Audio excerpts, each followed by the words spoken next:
Alrighty, very good afternoon everybody. Welcome along to my session. Nice to see some of you. Some of you maybe know me as, well, I am Andy Malone obviously, but some of you maybe know me from the security track. I mostly do those sessions, but this is an interest of mine that I've had now for a couple of years, and I do a lot of consulting, a lot of deployment, and also a considerable amount of training as well. So first of all, a very good afternoon. I really appreciate you coming along to my session. This is the cloud, and we're talking really about making the move to the hybrid world. Now, I've been teaching a lot of kind of Office 365, so kind of my end is coming from there, if you will. Who am I? Well, as I say, my name is Andy Malone. I'm an MVP in enterprise security.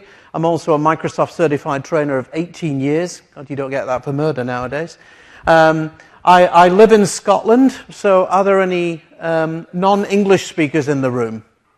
Any non-English? Yeah, okay, we got a few there. Okay, so like you, English is my second language. So that's a little bit about me.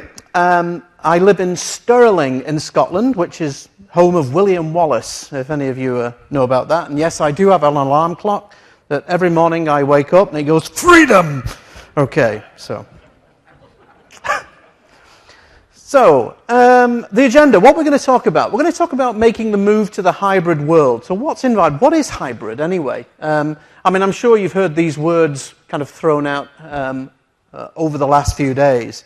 So what is hybrid? We're going to talk about the changing world of identity and also just kind of what you guys actually need to move to the hybrid world. So that's really what we're talking about. Now, I've been in IT, I kind of came into it in the early 90s, so like probably many of you here. In fact, looking at some of you have been in it a lot longer than me, but there we go.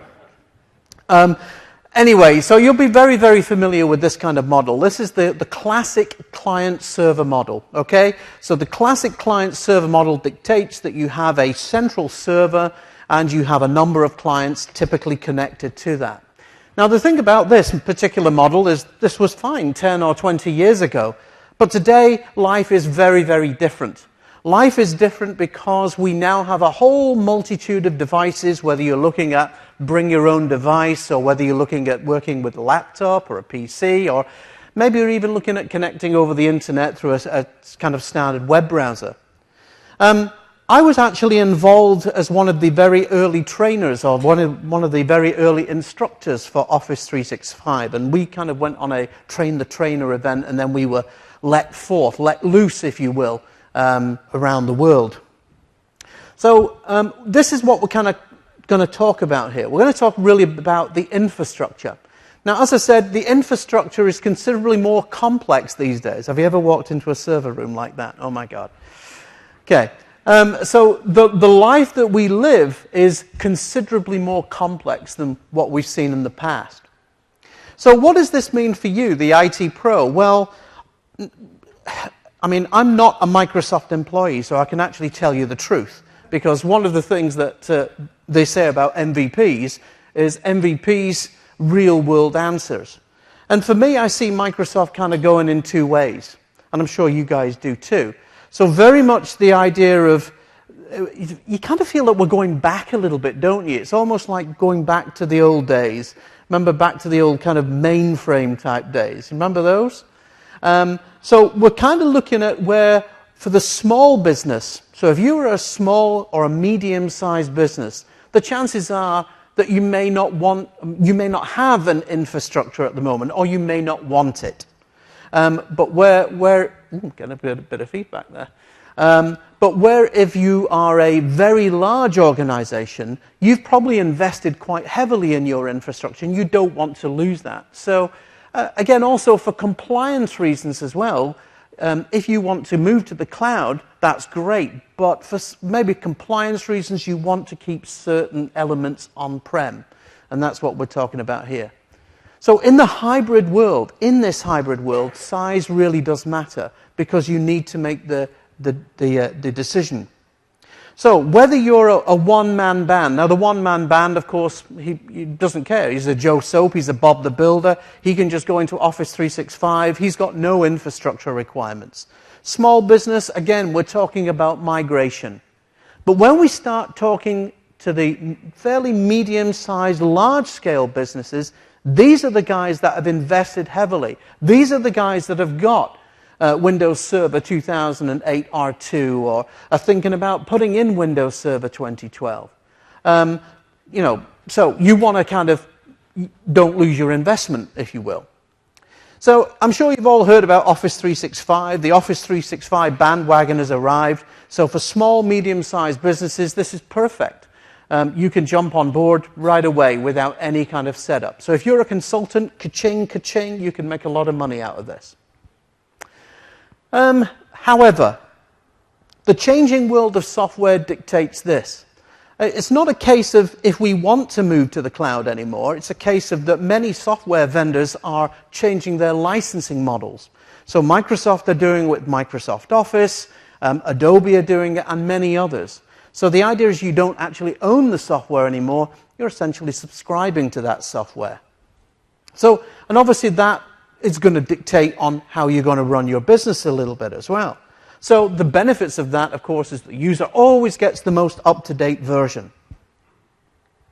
However, in terms of deployment, and your typical standard traditional type of deployment, we're really talking about, for example, Microsoft Office. In the last version of Office 365, it was the standard version, the Pro Plus version. And that was like an 800 meg download. And that's quite costly and expensive to deploy that to a large number of users.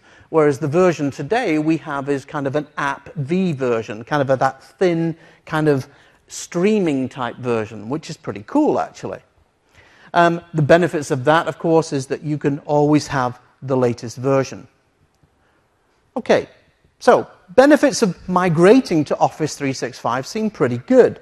So what are the reasons that we would want to go hybrid? Well, as I've mentioned, you're a large company. You've already made that investment. You've already got a network infrastructure. You've maybe got an Exchange server or a linked server environment. Another reason, in the small business world, it's fine if I just log on with my Windows account or with my Office account. But in the corporate world, you want to manage everything. You want to control everything. So single sign-on will definitely be an issue for you. So when I teach a class called the Office 365 Bootcamp, and this is a 5-day class, and everybody that comes to the bootcamp wants to know about two things. Well, three things. They want to know about ADFS, they want to know about DirSync, and they want to know about hybrid. These are the three things, okay? And we're going to talk about these today. So this is the key benefits. Single sign-on, and also in the kind of realm of Microsoft Exchange, I do work with a number of large government bodies. They want to keep materials on-prem. So for compliance reasons, they want to keep those mailboxes on-prem while others can move to the cloud. So why should you consider hybrid?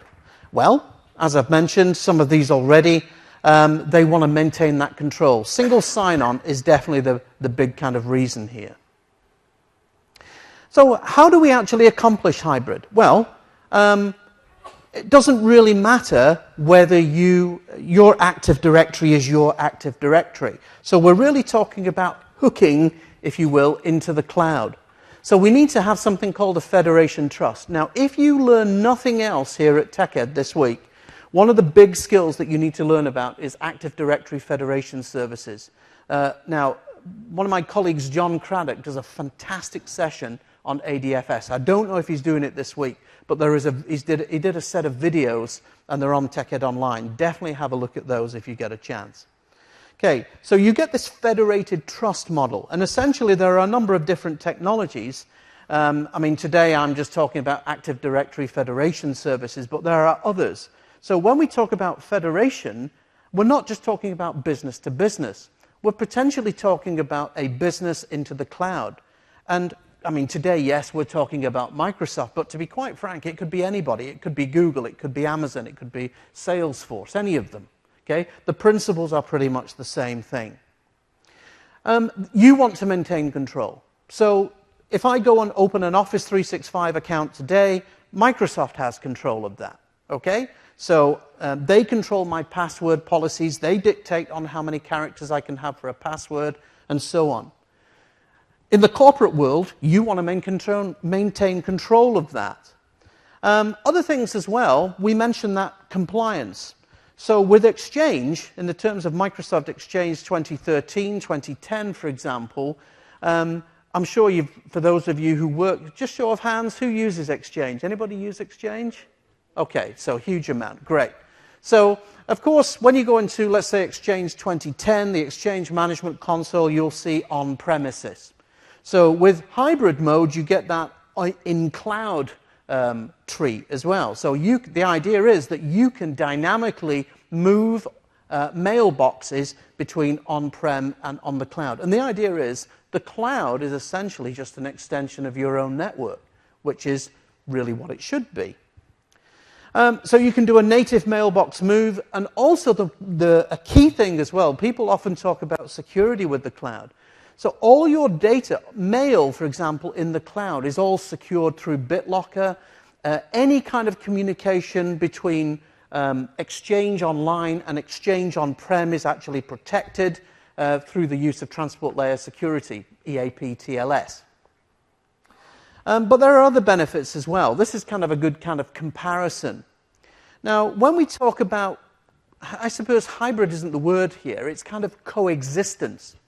So if I just install Active Directory Federation services and DirSync, then I'm going to establish a coexistence between my business and the cloud. And you can see here, what am I going to get with that? So we have this simple coexistence idea. So with simple coexistence, you can see I can have, for example, a shared global address list in Exchange. Perfect. So you can share contacts and users' information with people both in the cloud and on premises. But when you start moving into what we call hybrid mode, then you start getting a whole bunch of other benefits as well that go with that. So things like those dynamic mailbox moves, the enhanced security, calendar sharing, all of those kind of cool things that we can see here.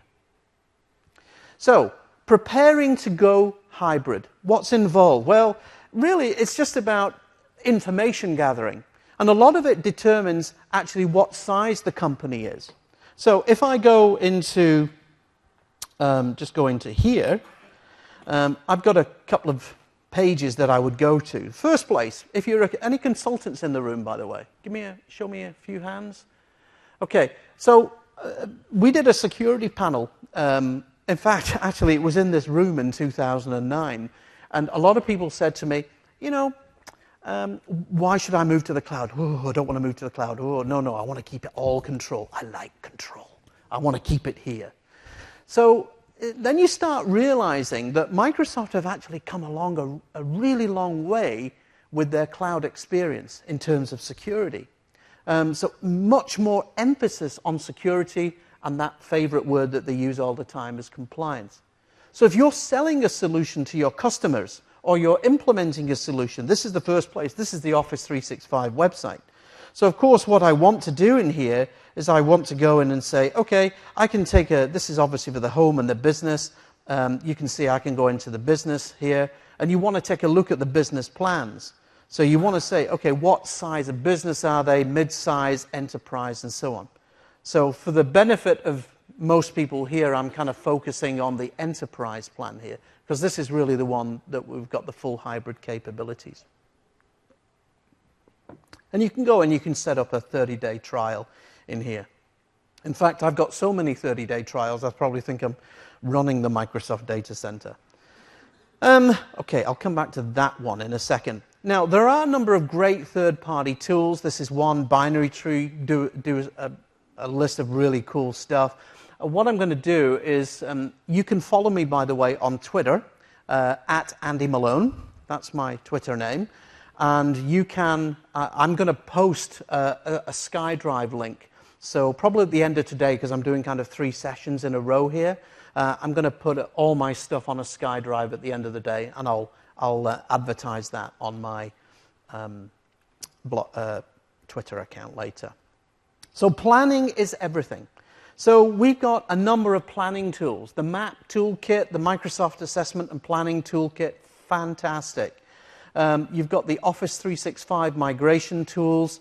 You've even got testing tools here to make sure that your prerequisites are all met for Office 365. And this is the Remote Connectivity Analyzer. The Ignite website is fantastic, by the way. So if you're looking to get on board with the new technologies, there are also a series of live events that have been going on through the country as well. But I will post those and a whole bunch of other links and things later on, okay? So what are the hybrid requirements? Well, first of all, your Active Directory must be running a minimum of 2003 Forest Functional Mode.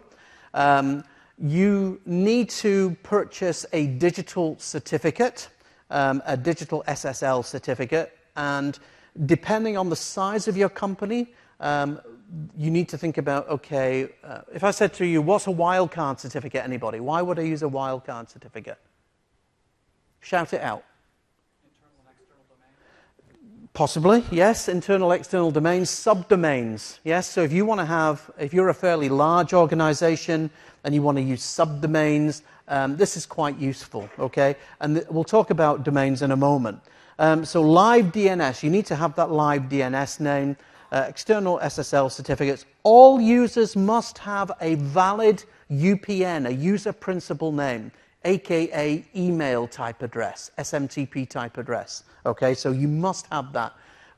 The reason for that is because in the case of ADFS, Active Directory Federation Services, that's the key hook that it hooks into to communicate with Office 365.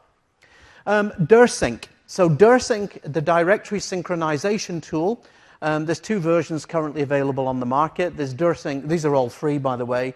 DirSync 2 is downloadable now, and also when you install it, you can actually click on a little checkbox which says write back mode. So that's the key thing for hybrid mode as well.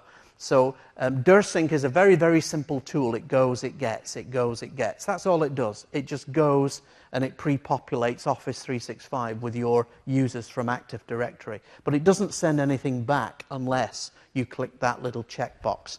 And again, there's a little demo coming up in a moment. You need to install Active Directory Federation Services. Now, this is not something that should be taken lightly. This is potentially quite a complex little tool. And you would never, in my opinion, just install one single ADFS server, because that potentially is a single point of failure. So when you deploy ADFS, it's a little bit like IIS. You would typically deploy at least two for, in kind of clustering. So if one fell over, at least you're not going to lose everything. Because if ADFS goes down, then you're in trouble. Now, the other issue with that as well is, would I honestly expose an ADFS server to the internet? Probably not. So again, you might want to deploy what we call an ADFS proxy. So if you use a product like UAG or TMG, that has that component built into it as well. And you can see that at the bottom of the page there, you also need to install the Microsoft Online Sign-In Assistant. PowerShell needs to be in there as well. But the key thing to know here is the main difference between hybrid and other migration features in Office 365 is that you are really making a commitment for a long-term coexistence here.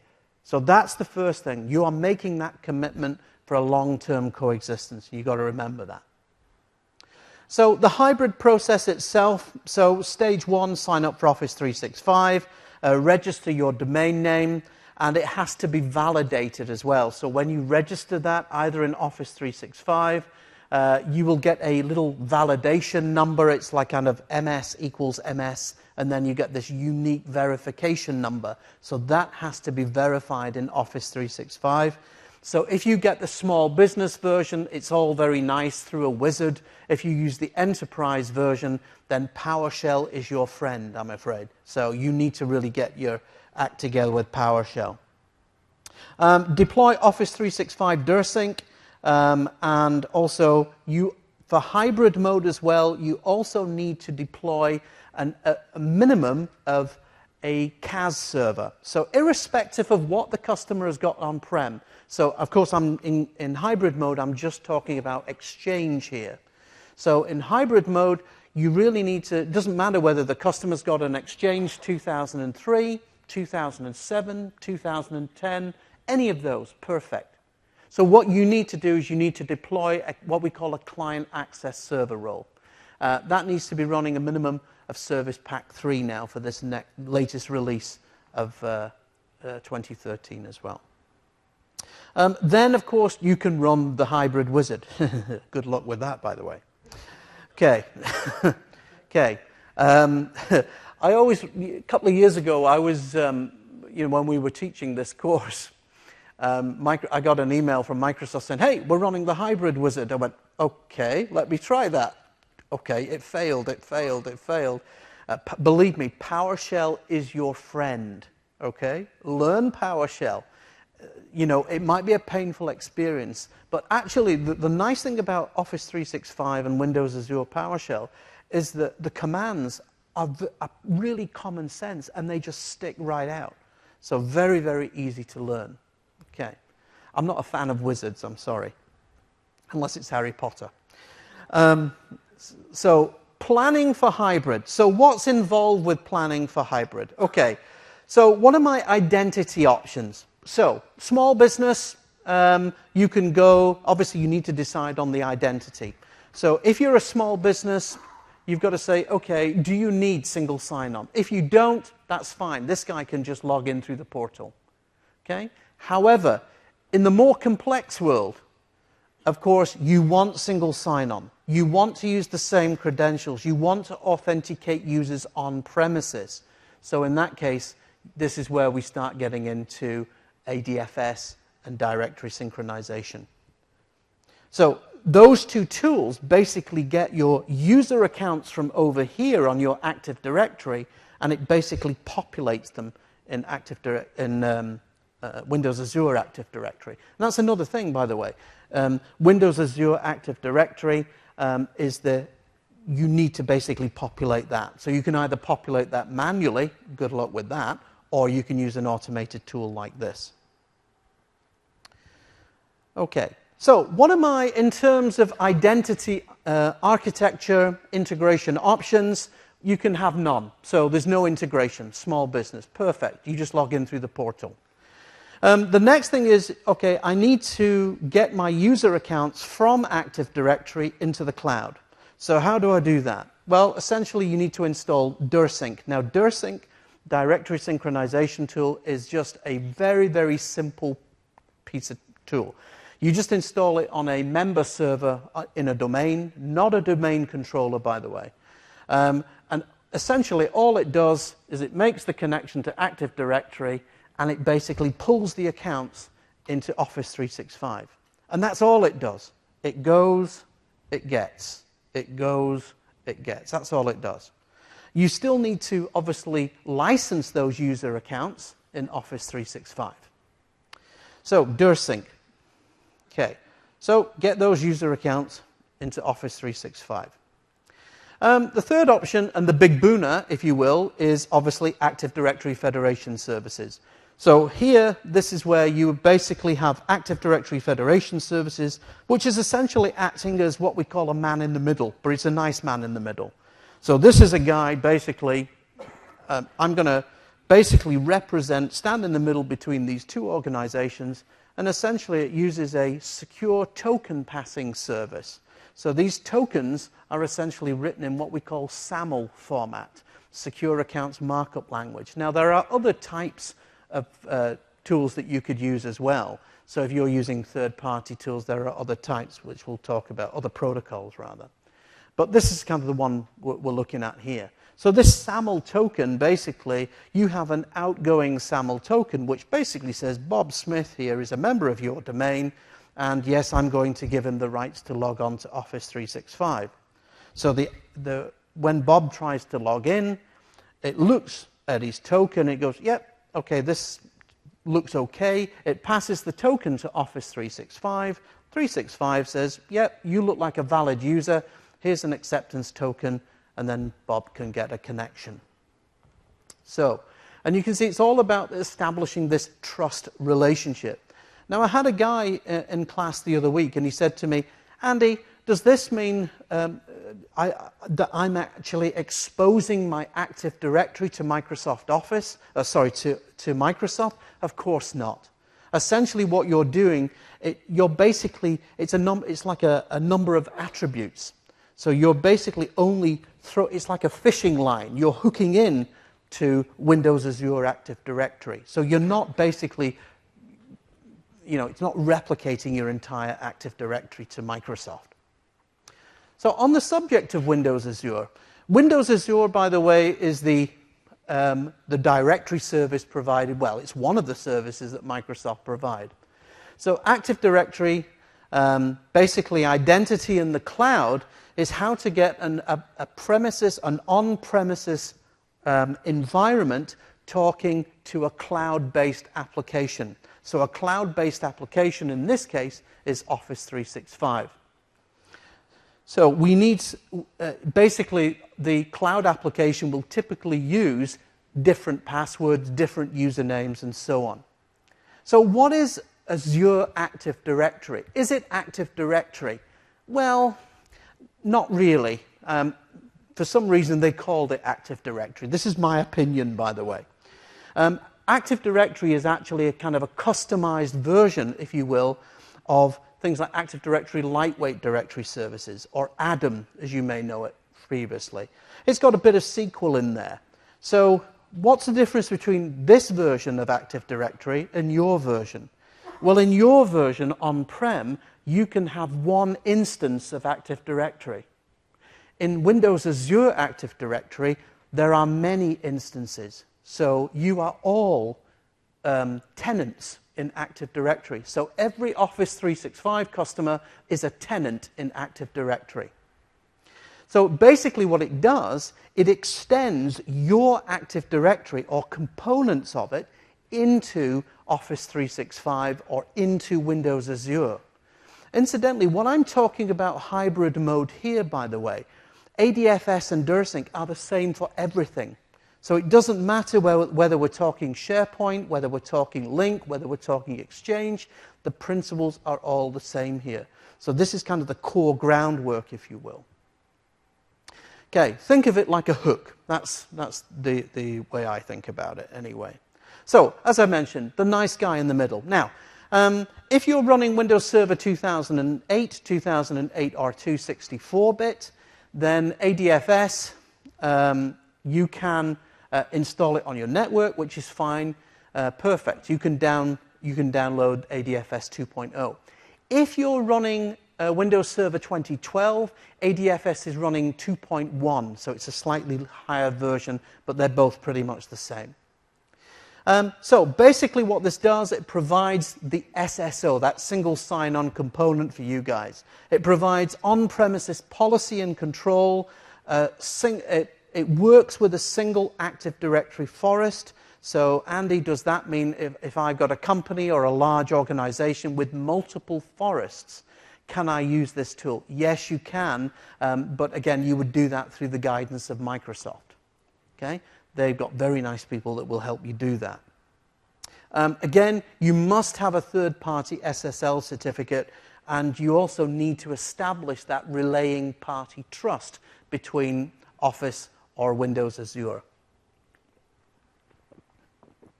So, assuming that I've gone ahead and I've actually set up the connection between Office 365 and Windows Azure, what I've done is I've screen cammed these my demos here, just basically to save a little bit of time, actually. So what I'm going to do here is I'm going up to ADFS here, and I'm going to install Active Directory Federation services. And it says, this is where it says, okay, what do you want to do? Do you want to install a standalone server, or sorry, a server, or do you want to install a Federation proxy? So I said, yeah, I just want to install a Federation server, and off it goes and actually installs that for me.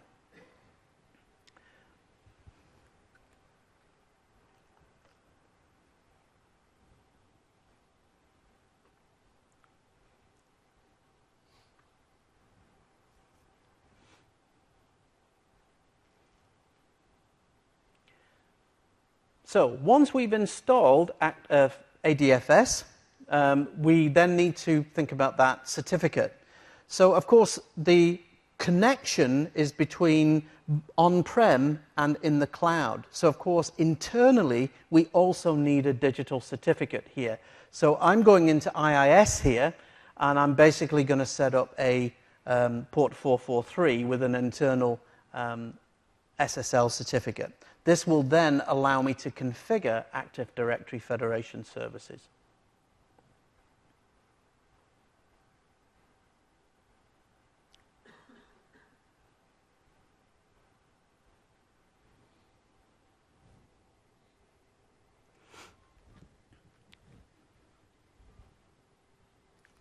So my screen's not actually showing that there, so I'm actually going to stand down here and actually talk this through.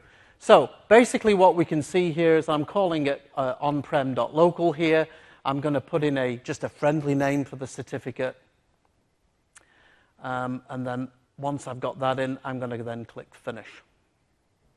So once I've actually created that certificate, the next step is to actually install and configure ADFS itself.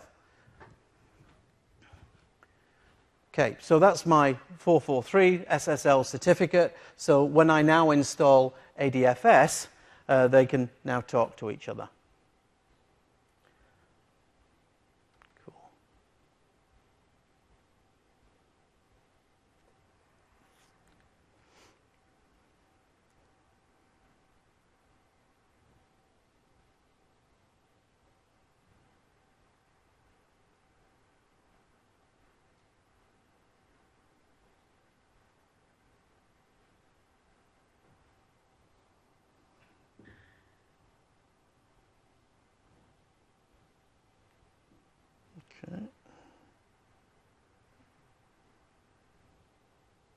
Okay, so now that we've done that, next thing is actually configuring Active Directory Federation services. So I'm just going to go into ADFS. And here we've got the wizard. So I'm going to say, yep, I want to create.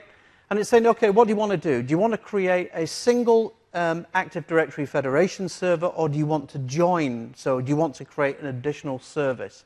So in this case, I'm just choosing the first one. And I'm also saying, okay, let's set that certificate up. So I'm configuring that certificate. This next bit can take a little bit of time. So you can see that it works.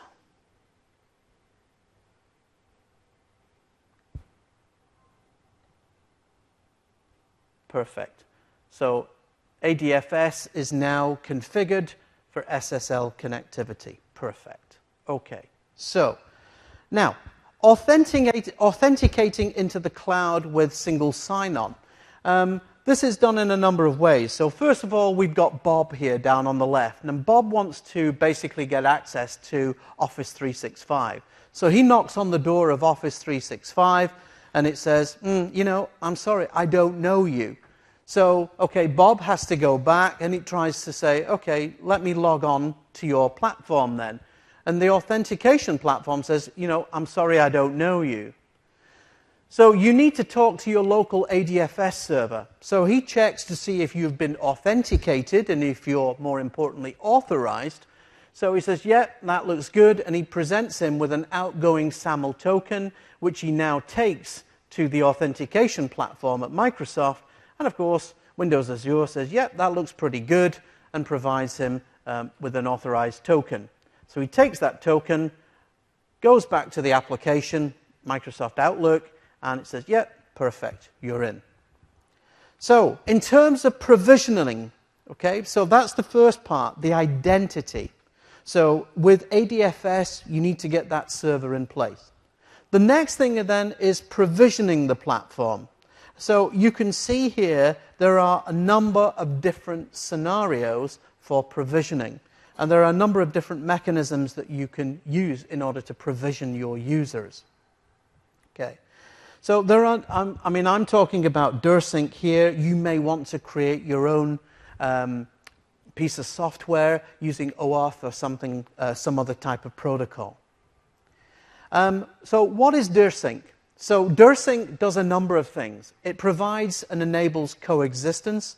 It facilitates Office 365 accounts from your Active Directory. Basically, it saves you having to type them all in. It provides that unified global address list. So if you've got Office 365, you can basically share an on-premises global address list here. And it also enables coexistence for Exchange, and in hybrid mode, it provides secure mail routing, and also coexistence for Lync and SharePoint. And that's important, actually, because once you have coexistence, once you have hybrid mode, it's kind of in for a penny, in for a pound, or in your case, $1. Okay, so 2 options. Simple coexistence is just a one-way sync. So provisions users, distribution lists, security groups, contacts. Now, if you decide, or if the customer says, yeah, I want to migrate to Office 365, I'm not too sure about this hybrid mode, can I kind of come back to it a little bit later on? Absolutely you can, okay? I can tell you I've done about 20 to 25 kind of big migrations, and I can't tell you how many times I've gone out to the customer site. And they said, yeah, we want to migrate to Office 365. And you start migrating, and then they go, this hybrid thing, what's this hybrid thing? I quite fancy that. Can we have a bit of that, please? Or, it's a military customer, and they say, hey, well, we need to keep those mailboxes on-prem. So those can go in the cloud, but we need to keep these on-prem. Can we do that? Yes. Okay, then I put my hybrid tool belt on. Okay. So two-way sync from the cloud and back and forth. So two-way sync, of course, then you're in that kind of full hybrid mode, and you've got the full benefits of hybrid there. Now, once you've installed DirSync, by the way, it gets every 3 hours by default. It gets every 3 hours. Now, can I force that? Of course you can. You can use that PowerShell command there at the top. Andy, can I change the schedule? Yes, you can, and this is how to do it. So there is a file there, and you can go in and you can actually change the how often you want it to do. What's the issues with that, by the way? Why should I not set that like once an hour or once every half hour? What's the problems there? No, well, you're quite right. So every 3 hours it will do the deltas, just the changes, that's right. So obviously, if you do it too often, you're going to generate too much traffic, and it potentially could cause issues. So just to say, though, that you can change the coexistence schedule. Now, I did mention that once you establish ADFS and you establish DirSync, you've got that coexistence already. Those hooks actually are in Windows Azure Active Directory. So what we also have here, once you enable write back, it also hooks onto these additional attributes in Active Directory. So you can see here the safe sender hash, things like the MS Exchange archive status. These are additional attributes that it hooks onto there. And again, these particular requirements do need that hybrid server on-prem. By the way, that client access server, the license is actually free. It's a free license that you can get. Okay? Okay, so in terms of installing DirSync, so I'm going to go ahead on this particular machine. So the first thing I'm going to do here is I'm going to go to the portal, and you need to enable DirSync first of all.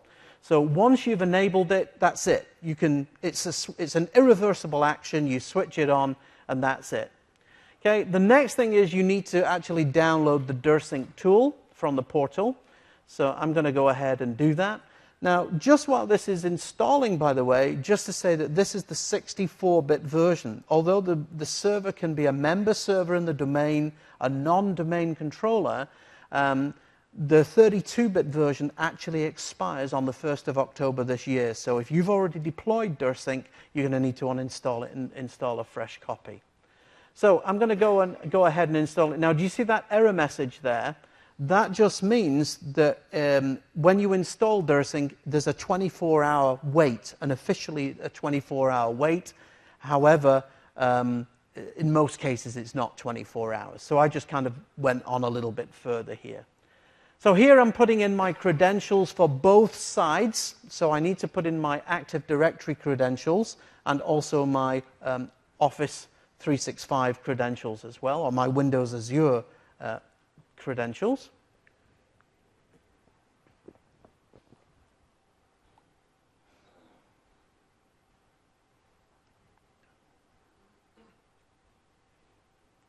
Okay.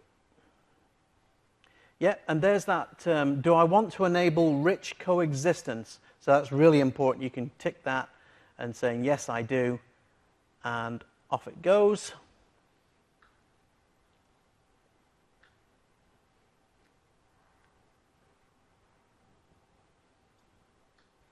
And everything's looking good.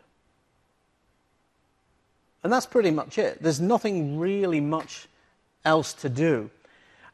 Now, something I'm often asked is, Andy, can I filter things out? So, for example, just by default, you can basically say, hey, I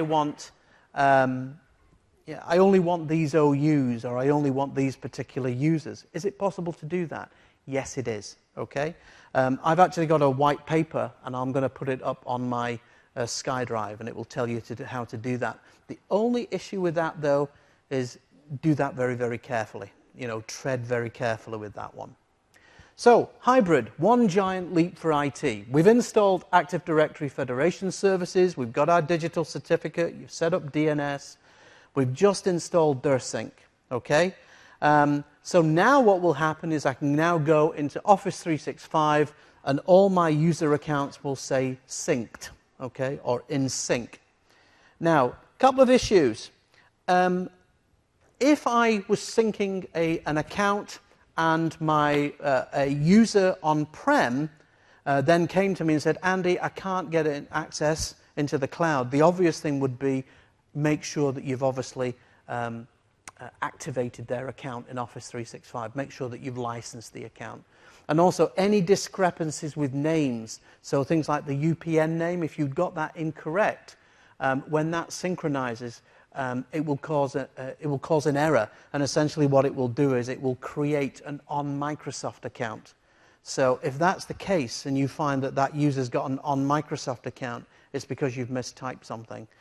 In many cases, the setup here, by the way, many cases the problem is human error. So you tend to do a typo or something goes wrong in PowerShell and it causes issues. Okay. So migrating to Office 365, there are four paths that you can use. Migrating to Exchange, I meant to say. So the first one there is just a IMAP migration, of course. So the only difference here is you need to pre-populate Office 365 with the mailboxes and the user accounts, and then you basically use a migration tool. Cutover migration is where the customer, it's a small business maybe, small business server, they don't want that actual server to stay on premises. The staged migration uses the same idea. The only difference there is you're bringing them over maybe branch by branch or department by department. And again, DirSync is used there. Hybrid, however, you're looking at that long-term kind of coexistence there. So hybrid migrations, key things that you need to do. First of all, you need to pilot Office 365. Remember, Office 365 is just another tool in your tool belt. So you may find in some situations that Office 365 is not the right product for the customer, that they may need a physical install. Okay, so I've done a number of installs, a number of consultancies where you're banging your head on the wall trying to get something to work, and you actually realize, look, this is not right for that customer. Okay, so again, make sure that you find out actually what the customer needs and kind of match the product or the service to them. Also, remember it is a service as well, and the service changes sometimes monthly, weekly, or sometimes daily. You find that there's new features and functionality appearing all the time. So it's very, very important when you move to a service that you need to keep up to date. Large migrations migrate the users. The nice thing about hybrid mode is if you're migrating to the cloud, you can really do it at your own pace. So you can just bring them a few at a time over. You can move those mailboxes over at one at a time. There's a few gotchas, though, in terms of mail attachment sizes, mailbox sizes, and so on. Remember that if you go for the E-plans, you're getting that 25 gig mailbox, but also you're getting that all-important archiving mailbox as well, or the archiving feature, which is great. So, hybrid coexistence with Office 365. The customers decided that they want to keep that Exchange on-prem. Again, another thing as well is public folders. So in the latest version of Microsoft Exchange, you all know that public folders have come back. Well, they've kind of come back, but they've not kind of come back. A bit like the new Start button. Well, I won't go into that one. They've kind of come back, but they're not really public folders as you know it. They're basically folders in SharePoint. So it's basically a document library in SharePoint. But the nice thing about hybrid is it's very, very easy to offboard your users. Perfect for things like mergers, acquisitions, reorganizing departments and so on. So nice. So highly configurable, although it's quite complex to kind of configure. Again, definite reasons to go here is definitely the compliance regulatory requirements. So where, the customer is very, very nervous about moving a mailbox to the cloud for compliance issues or for legal reasons, you need to keep a copy on premises. This is a perfect solution for that. Also, the nice thing as well is you have control. So with ADFS and DirSync, you actually have control of the identity. You can change the user's passwords. You can decide whether you want to move the mailboxes. So Microsoft are not in control here. Just a couple of things there. Workloads not supported in Exchange Online. Outlook 2003, of course, because Outlook 2003 no longer supports archiving. So if you've got a client, if the user's still using, Office 2007, fine. Absolutely fine. They don't need to upgrade from that. Of course, they can. They get the software included, but if they don't, then fair enough. Okay. Things like address lists, things like limits, permissions, multiple forests. These workloads are not currently supported. Sorry. Things like document permissions or users permissions. Things like send to and send as permissions. You might need to reset those up again. The question was there, what did I mean by permissions? It was things like send to, send as permissions from Exchange. You just need to reconfigure those again. So the end user experience is quite pleasurable, actually, assuming that, of course, you've set that auto-discover record up. That's really, really important. All they need to do is you need to distribute the credentials, the new password. Of course, make sure that the Outlook profile is updated, and also the OST file will need to be redone there as well. And most importantly, remember to activate the user account, license the user. Okay, so where do you start? On premises, okay, you need to upgrade. You don't have to. Do I want to upgrade from a previous version of Exchange? You don't have to, but you do need that client access server. So it's very much the schema that needs to be upgraded to the latest version. Okay? So once you've upgraded the schema, again, you then think about how you're going to deploy it. So again, there's the hybrid wizard. now in Exchange 2013 and also 2010, and the hybrid wizard is actually pretty good. The hybrid deployment tool. So you can actually say, hey, I want to deploy on-prem, I want to deploy just in the cloud, or I actually want a combination of both. Excuse me. This is a really nice tool, by the way. This is the Exchange Deployment Assistant. It's really, really nice. It will just walk you through. You basically just go on site to the customer, run this, and you ask the questions, what do you want, what have you got, and it produces this really nice plan for the actual customer as well. This is the other one as well. This is the Exchange server setup here. You can basically go in and it will do a nice analysis for the customer. It will do a hybrid deployment check as well. So it will basically say, hey, can we go into hybrid mode? The other way to do the same thing is, as I mentioned, this is a really nice tool. This is the Remote Connectivity Analyzer. So again, you can go into Office 365 here, and you can basically say, I want to do a number of tests on our environment, and this will actually let you know where you stand. Very, very useful tool.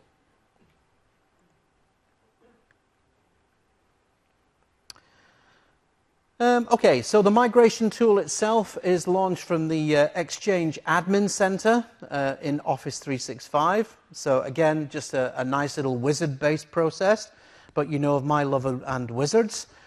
These are the PowerShell equivalents.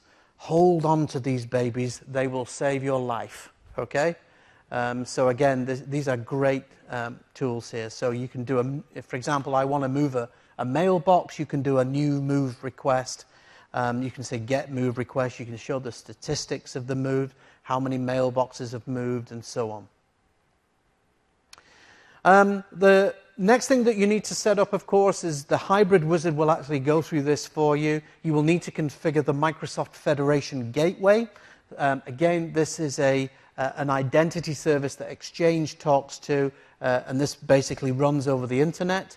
Again, you need to have SSL certificates in place, and you also need to prove to Microsoft that you actually own the domain that you're setting up here. So essentially what this does, it establishes a trust relationship between multiple partners, and it's this that creates the organizational relationship. So again, the hybrid wizard kind of goes through all of this. So once you're in hybrid mode, obviously you get a number of benefits here. So things like secure email, and most importantly, I think, is the mail flow, the fact that you can relax knowing that any mail that flows between on-prem and in the cloud is well secure. So each organization treats the other one as an internal one. So in your Exchange Management Console, you would see on-prem and in the cloud, and it's just one organization as far as you're concerned. Considerations, single AD, forest and domain, perfect. Now, there is kind of a limit at the moment to about 20,000 objects. So we're talking about 20,000 domain objects here. So the key thing there is, okay, Andy, I've got way more than that. No problem. Just let Microsoft know, and they will increase that quota for you. Every user account must have a UPN. Again, you may come to the scenario where you've got a customer that's got a .local domain name, which was quite common a few years ago, you'll remember. So what you need to do is register a domain name, go into Active Directory Domains and Trusts, and add in an additional UPN domain name there for the valid domain. Okay. High availability, ADFS, definitely do high availability. At this point, you can't do high availability with DirSync. It's just an appliance. So you don't really have multiple DirSync servers. It's just an appliance. I'm often asked, Andy, obviously DirSync synchronizes user accounts, groups, and things like that, contacts. What about passwords? There is a new version of DirSync out any day now. In fact, they're probably showing it this week at TechEd. I've not got my hands on it yet. that will actually sync passwords as well. That's going to be really nice. Okay.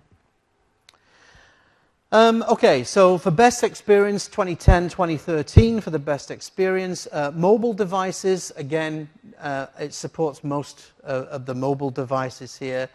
We've spoke about these issues already. Okay, you need to set that DNS record up, the auto-discover record up first of all as well. Things to consider, you must have certificates. In my experience with Office 365 and also Windows Azure, the key pitfalls are those certificates. So you need to have the SSL certificate and also DNS verified. So these are the two Achilles heels if things go wrong. Okay. Yes. So coexistence domain. So obviously there's two types of domains. There's a coexistence domain and there's also a federated domain that you can have. So a federated domain is a full two-way domain, whereas a coexistence, you're not in full hybrid. You just maybe only sharing things like the global address list and things like that. This is a nice slide, actually. It just kind of walks through those points that I've just mentioned. So those kind of step-by-steps, that kind of six-based process there. So once you've got the certificates, DNS, install ADFS, and DirSync, and you're pretty much good to go and run that hybrid configuration wizard. Okay, so going hybrid. This is the new hybrid configuration wizard here. So again, we need to add, first of all, that organizational relationship in here.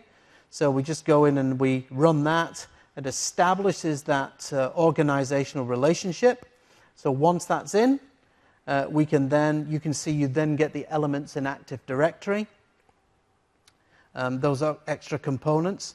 And now we can actually go in and actually manage it. So this is where we can actually run the Exchange Hybrid. So, okay, so what do you want to call it? So I'm just calling it Exchange Online. And then I'm going to actually run the configuration wizard. So what this does, again, it basically, you essentially just go in and fill in the fields here. Again, you need to make sure that your domain has been validated and that your SSL certificates are in place. The Active Directory Federation service is in place. Again, put in your credentials. It needs to know about the client access server. Okay. The mail flow settings, so how you want your settings to flow. This is where you add in your SSL certificate. So doing this previously, you would have had probably about 40 steps in PowerShell.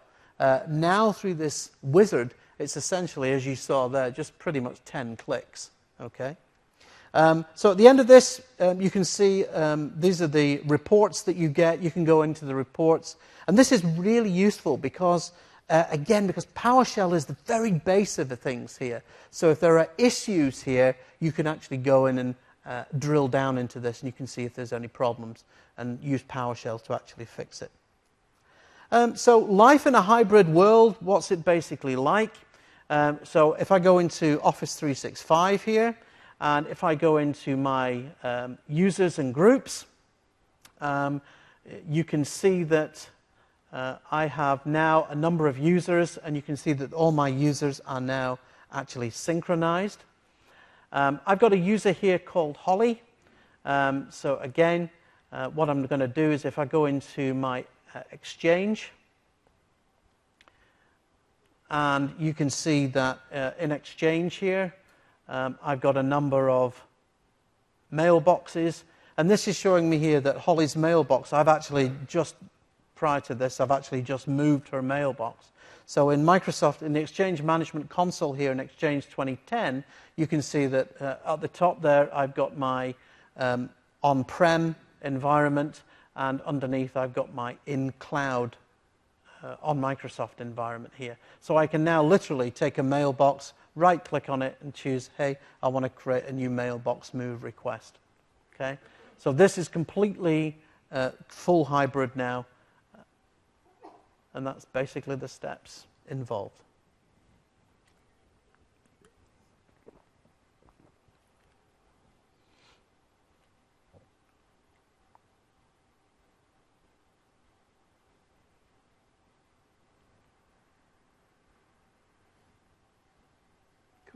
Looks good.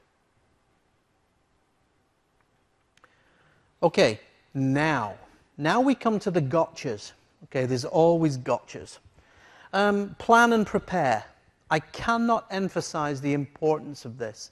So if you're not prepared, and you go on site and the customer says, hey, how long is this going to take? And you go, oh, it's just take a couple of days.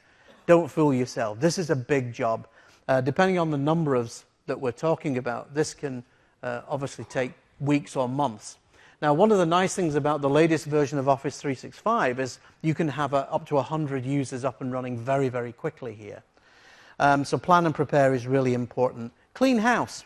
Again, if you're going to use Active Directory Federation services and DirSync to bring these user accounts across, don't bring any crap across. So can I use that? That's a technical word, right? So you kind of want to clean house. Get rid of any kind of stale domain accounts, any stale mailboxes. Also, remember the mailbox limits as well. So mail coming into Office 365, attachments must be no more than 35 megabytes. Attachments going out must be no more than 25 megabytes. So just be aware of that. So if you've got users that have got incredibly large mailboxes, these are going to need to be cleaned up. And also, you find that when you're actually through the pace of migrating, when those very large mailboxes hit the Microsoft data centers, the actual traffic is throttled. So, even though you may only have 50 mailboxes to move, if they're very large mailboxes, it can take a few days because that traffic is throttled. Another one I would say is watch out for attachments. Yep, just said that. So inbound 35 megabyte. Ensure DNS records are correct. Absolutely critical. Okay? So if you get DNS wrong, I can tell you it's an absolute nightmare. Now, if you're a small business, of course, Microsoft actually say we prefer to actually manage your DNS records for you. But if you're not, if you're a large business, the chances are you're going to manage them yourselves. Again, Microsoft work with a number of large vendors, GoDaddy and so on, to make this a fairly simple process. Okay, auto-discover is really important.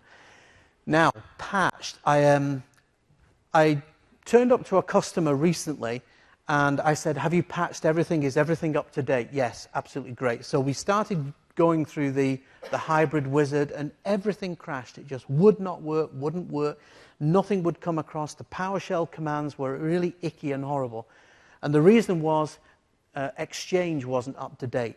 So make sure that you patch, make sure that you've got the latest service packs, the latest updates for Exchange especially. And you'll find that the hybrid experience goes a lot smoother. Deploy ADFS and DirSync. Remember that this is quite a big step. So are you sure that this is what the customer actually wants? Minimum Exchange 2010 SP3, that CAS server, irrespective of what the customer's got. So I find through talking with a lot of customers that they're saying, oh, if we move to this, we've got to spend an absolute fortune. We've got this infrastructure in place. No, you don't. You can leave it. Exchange 2003, perfect. Leave it. Okay? Just get that client access server in place. Yes, this is definitely a good one. Never let your certificates expire. If you let certificates expire, it can be a nightmare, okay? So this is something you're going to need to set a calendar warning or something. How many of you support businesses? So any consultants that support businesses here? Okay, some of you, yeah, okay. So very important, never let certificates expire. Domain deletion issue. Okay.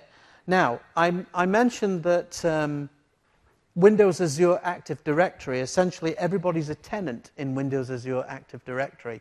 So a good tip is if the customer wants to try Office 365 or Windows Azure and you register a domain name for it, and then maybe a couple of months down the line they say, hey, we don't want this anymore, never just walk away from it. Okay? Because if you do, that domain name can never be used again in Windows Azure because it kind of sticks there. So what you need to do is you need to go into Office 365 or Windows Azure, actually remove the domain, which is really, really easy to do, and then let it expire. That's fine. And then if they want to come back in a year or whatever, that's absolutely fine.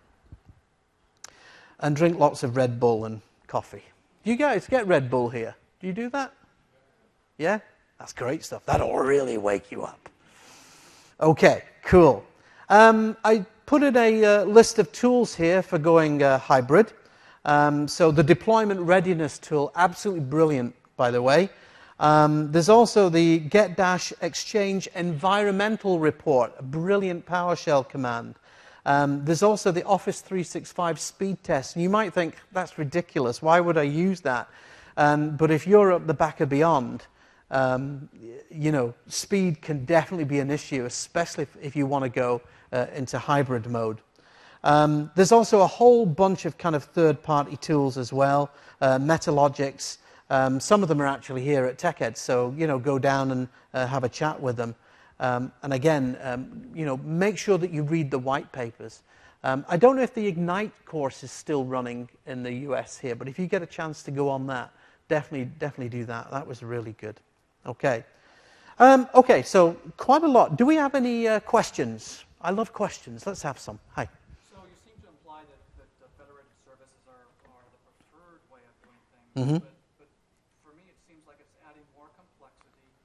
And for our small 80-person organization, it seems like DirSync with password synchronization might be the better approach. Absolutely. Yeah, absolutely. I mean, hybrid is not for everybody. Yes? So the gentleman says here that he's a small 80-person company. Do you need to have an Exchange server on-prem?